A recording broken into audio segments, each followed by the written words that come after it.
Մենք կխոսենք ծառերի մասին, կպարզենք թե ինչ էներգիա ունեն ծառերը և ինչպես համագործակցել նրանց հետ։ Մեզանից յուրաքանչյուրը ունի իր վիբրացիաները։ Մեր էներգետիկան ազդում է այն բանի վրա, թե ինչպես են մարդիկ ընկալում մեզ, և ինչպիսի ուժեր են սինխրոնիզացման սկզբունքով, նմանության սկզբունքով շրջապատելու մեզ։ Ուժեղ է նա, ում կողմը բարությունն է, բայց կհաղթի նա, ով ավելի շատ է։ Այսօր մենք կխոսենք ծառերի էներգիայի մասին։ Մենք շատ ենք խոսում մարդկանց հոգևոր զարգացման մասին։ Ծառերը կարող են օգնել մեզ հոգևոր զարգացման գործում իրենց էներգիայի միջոցով։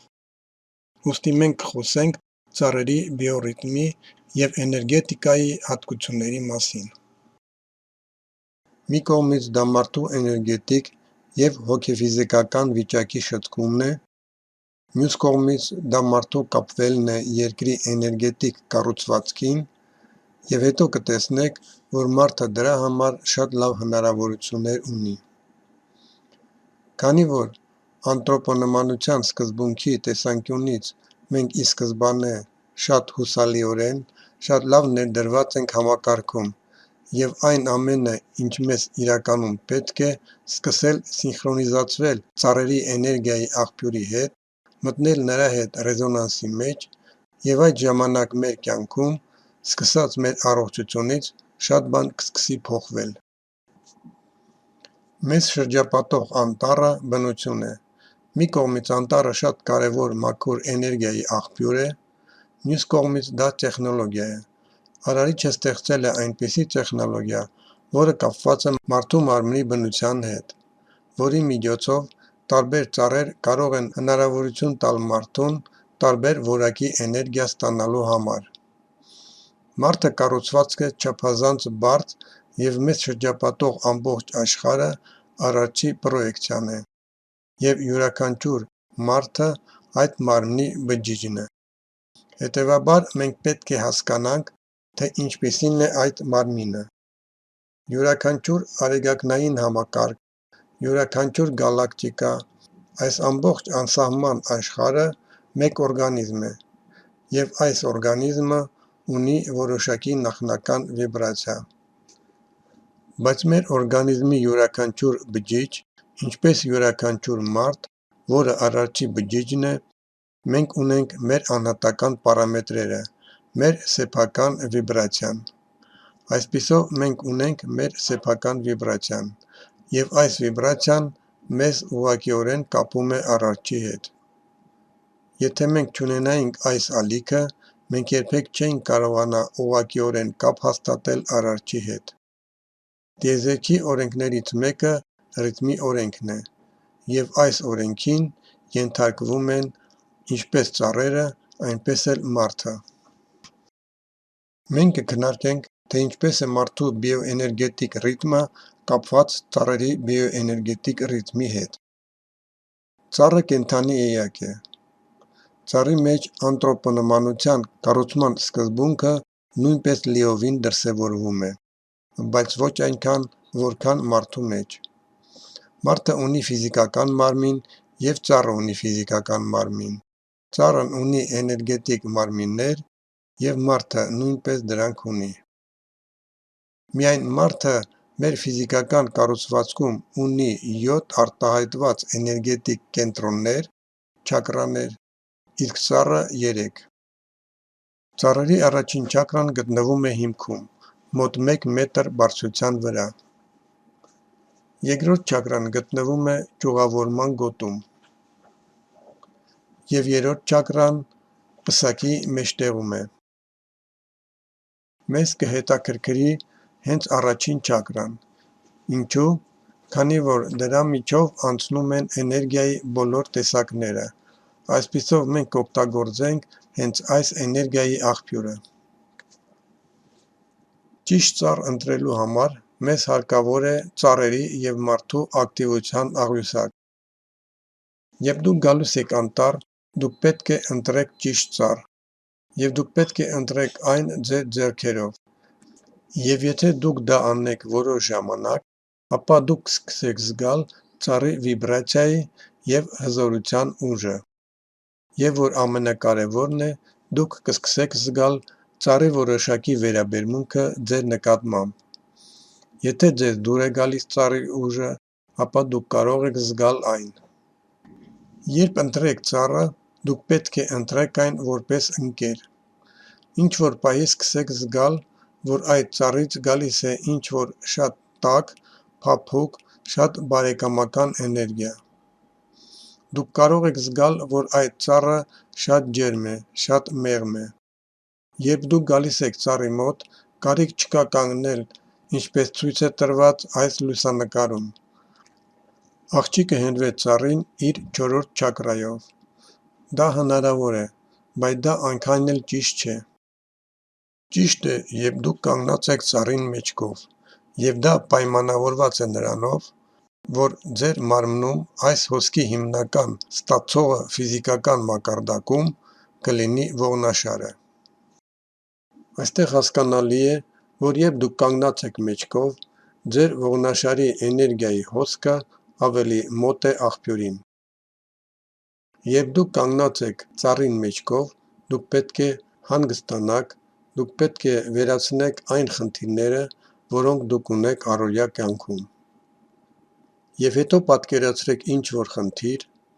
ասենք առողջությանը վերաբերվող,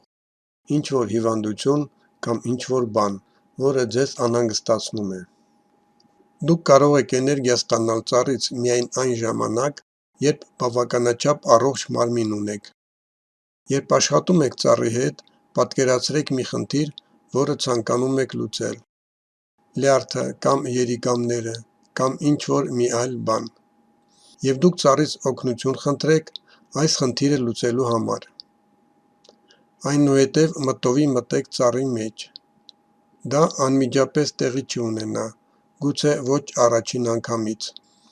Պատկերացրեք, որ այն էներգիան, որը անցնում է ծառի միջով, անցնում է ձեր միջով։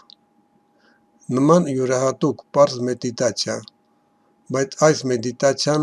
պետք է կատարվի հենց սկզբում, և այդ ժամանակ գործընթացը արդյունավետ կընթանա։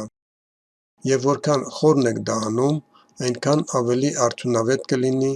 մարդկային համակարգի էներգետիկ փոխազդեցության գործընթացը։ Այս նկարը ցույց է տալիս մարդու և ծառի էներգետիկ համակարգը։ Դուք ոտաբոբիկ քայլում եք դեպի անտառ, և այնտեղ արդեն անտառում ոտաբոբիկ կանգնում եք ծառի մոտ։ Հատուկ ընտրվել են ծառեր, որոնց էներգիայի բնութագիրը և հնարավորությունները կապված են մարդու նյարդային համակարգի հետ։ Այսպիսով Լորենի (Լիպա). Լորենի մոտ էներգիան շատ ուժեղ է և շատ փափուկ։ Այն ստեղծում է ջերմության զգացում և նպաստում ներքին խաղաղության առաջացմանը։ Ակտիվացնում է մարդու էներգետիկ համակարգը, սինխրոնիզացնելով ձեր համակարգը երկրի վիբրացիայի հետ։ Մենք ստանում ենք նյարդային համակարգի կայունացման էֆեկտ և գումարած դրան ստանում ենք ծառի կողմից էներգիայի սնուցում, և մենք ստանում ենք շատ արդյունավետ արդյունք։ Բացի այդ, Լորենին լավ է օգնում ասթմայի և թոքերի այլ հիվանդությունների և շնչառական հիվանդությունների դեպքում։ Հիմա ուշադրություն դարձրեք այն փաստին, որ Լորենու ամենաբարձր էներգետիկ ակտիվության ժամը առավոտյան ժամը 2-ից մինչև 6-ն է։ Եվ հիմա նայեք մարդու ամենօրյա գործունեության ակտիվության աղյուսակին։ Ուշադրություն դարձրեք մարդու թոքերի առավելագույն գործունեության ժամանակահատվածին։ Նվազագույն գործունեության ժամերը առավոտյան ժամը 6-ից 7-ն է։ Հետևաբար, եթե ցանկանում եք աշխատել այս ծառի հետ և ստանալ դրական լիցքեր, ապա ձեզ հարկավոր է արթնանալ ժամը 4-ին և գնալ անտառ։ Ինչպես ասում են, ուզում եք արդյունք ստանալ, ապա լարեք ինքներդ ձեզ։ Այժմ մենք կուսումնասիրենք կեչին (բիրյոզը)։ Կեչու էներգիան ուղղված է նյարդային համակարգի աշխատանքը կայունացնելուն։ որից կախված է մեր հոգեհուզական վիճակը, մեր հոգևոր զարգացումը և առողջությունը։ Կեչու էներգիան ուղղված է նյարդային համակարգի գործունեության կայունացմանը։ Շատ հիվանդություններ նյարդերից են։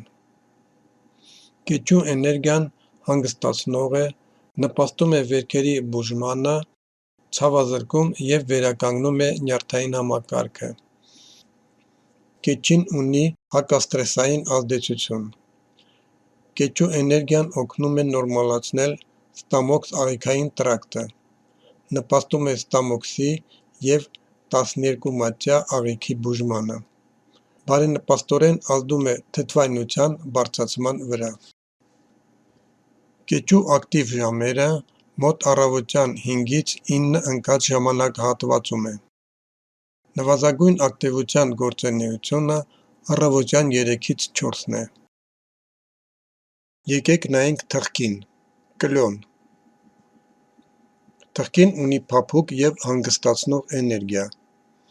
Դա այն է, ինչ մեզ անհրաժեշտ է նյարդային համակարգի համար։ Բարենպաստ ազդեցություն է ունենում մարդու էներգետիկ թաղանթի վրա և ներդաշնակեցնում այն։ Թխկիի էներգիան շատ լուրջ ներդաշնակեցնող ազդեցություն ունի։ Ներդաշնակ նշանակում է, որ այս ծառը ունի էներգիայի հոսքի որոշակի բաղադրիչ, որը ազդում է ինь-յանի, առական և կանացի սկզբունքների վրա։ Թխկին հեշտությամբ ազատում է հոգեկան ստրեսը, բարենպաստ ազդեցություն է ունենում ստամոքսաղիքային համակարգի վրա։ Ստամոքսաղիքային տրակտը կարևոր դեր է խաղում մեր հոգևոր և էներգետիկ զարգացման մեջ, այնպես որ լուրջ վերաբերվեք դրան, և այդ ժամանակ ականատես կլինեք ձեր շատ հզոր ներքին հոգևոր և էներգետիկ թռիչքին։ Թխկիի ամենաբարձր էներգետիկ ակտիվության ժամերն են առավոտյան ժամը 7-ից մինչև 10, և ամենաքիչ էներգետիկ ակտիվության ժամերն են առավոտյան 4-ից 5-ի սահմաններում։ Հիմա ուսումնասիրենք հացենին, յասին։ Հացենին նպաստում է գերգրգռվածության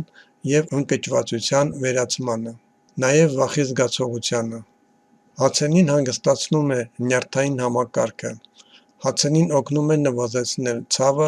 սրտի տարածքում։ Դա նշանակում է, որ ծառը որոշակի ձևով կապված է սրտի ջրանցքի հետ։ Քանի որ հացենիի էներգիան կապված է սրտի ռիթմի հետ, այս էներգիան նաև օգնում է բարելավել արյան շրջանառությունը վերջուրդների անեմիայի ժամանակ։ Այսինքն այս ծառի էներգիան ազդում է կամ որոշակի ձևով կապված է այն էներգիայի հետ, որը սինխրոն ազդեցություն ունի մարդու անոթների վրա։ Եթե բոլոր անոթները ձգենք մեկ գծի, ապա այդ երկարությունը կկազմի 100,000 կիլոմետր։ Սիրտը չի կարողանա արյունը մղել բոլոր անոթների միջով, այն կպայթի։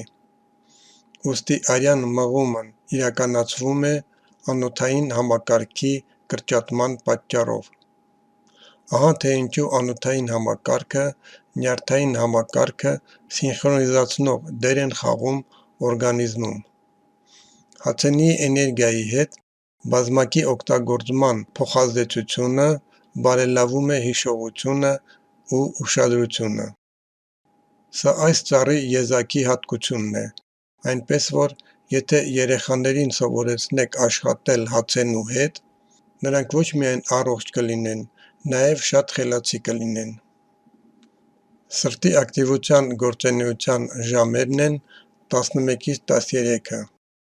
և նույնն է հացենու հետ։ Ամենաբարձր ակտիվության ժամերը 11-ից 13-ն են։ Հետաքրքիր է, որ այս ծառը ունի նվազագույն էներգետիկ գործունեության ժամանակահատված, որը կապված է մարդու սրտի էներգետիկ համակարգի հետ։ Այս ծառը չունի հստակ արտահայտված գործունեության ժամանակահատված։ Հացենին որոշակի կերպով կապված է երկրի գիտակցության հետ, ուստի այն մտածող ծառ է։ Հացերին կապված է երկրի նոոսֆերայի երկրի ոգու հետ։ Այս ծառը ներգրավված է այս համակարգում։ Այսպիսով ես սկսում եք փոխազդել ծառի գիտակցության հետ, միշտ հիշեք, որ այն կապված է երկրի ոգու հետ։ Եվ եթե դուք մոտենում եք ծառին և էներգիայի պակաս եք զգում, դա նշանակում է, որ ծառը հասկացել է, որ չպետք է շփվի ձեր հետ։ Դուք պետք է մոտենաք մեկ այլ ծառի, եթե չգտնեք և զգաք, որ էներգիայի հոսք չկա վիբրացիա, դա նշանակում է, որ ձեզ հարկավոր չէ աշխատել այս ժամանակահատվածում, այս պահին։ Հացենին զարմանալի սենսոր է, որը կապված է երկրի գիտակցության հետ, որը գիտի ձեր մասին ամեն ինչ։ Եվ երբ գործունեության ընթացքում որոշակի մտադրությամբ եք մոտենում ծառին, խնդրեք, և ծառը ձեզ կտա այն, ինչ ձեզ հարկավոր է։ Եվ երբ դուք հեռանում եք ծառից, անպայման շնորհակալություն հայտնեք։ Եկեք նայենք մեկ այլ շատ հետաքրքիր ծառի, որը շատ է մեր շուրջը։ Դա սոճին է, սասնա։ Սոճին գրեթե միշտ ակտիվ է, այսինքն երբ դուք շատ վատ եք զգում ձեզ, և դուք պետք է որոշակի էներգիա ստանաք, դուք կարող եք ցանկացած պահի գնալ սոճու մոտ։ Եվ կարևորը այն է, որ փշատերև ծառերը չունեն տարեկան գործունեության ցիկլ, մինչդեռ տերևայինները ունեն։ Տերևայինները աշխատում են գարնանը, ամռանը և վաղ աշնանը, իսկ ձմռանը ոչ։ Իսկ փշատերև ծառերը աշխատում են ամբողջ տարվա ընթացքում, այնպես որ միշտ կարող եք մոտենալ սոճուն։ Տրամադրվելով ծառի հետ, ձեզ պետք է հասկանալ, թե ինչ էներգիա, ինչ ուժ և ինչ որակ է գալիս ձեր ձեռքին։ Դուք պետք է ստուգեք մի քանի ծառեր, քանի որ հնարավոր է մոտակայքում կա ծառ, որը ավելի ուժեղ կլինի, քան նախորդները։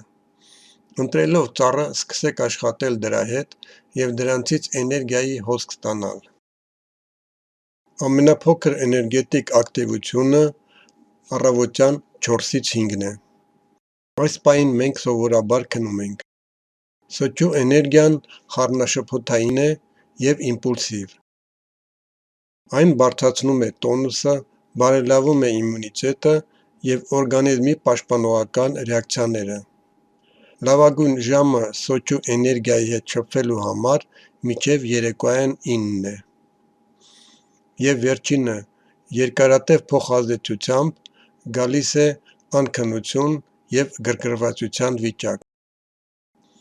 Ինչ-որ մեկին կարող է օգտակար լինել, սոճին մեծացնում է սեռական ակտիվությունը,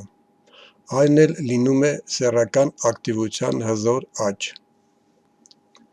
Մենք ուսումնասիրեցինք ծառերի էներգիան և ինչպես աշխատել նրանց հետ, մեր մարմնում որոշ խնդիրներ լուծելու համար։ Իհարկե դուք կարող եք աշխատել այլ ծառերի հետ, բայց սկզբում պետք է պարզեք, թե ինչպես դա անել։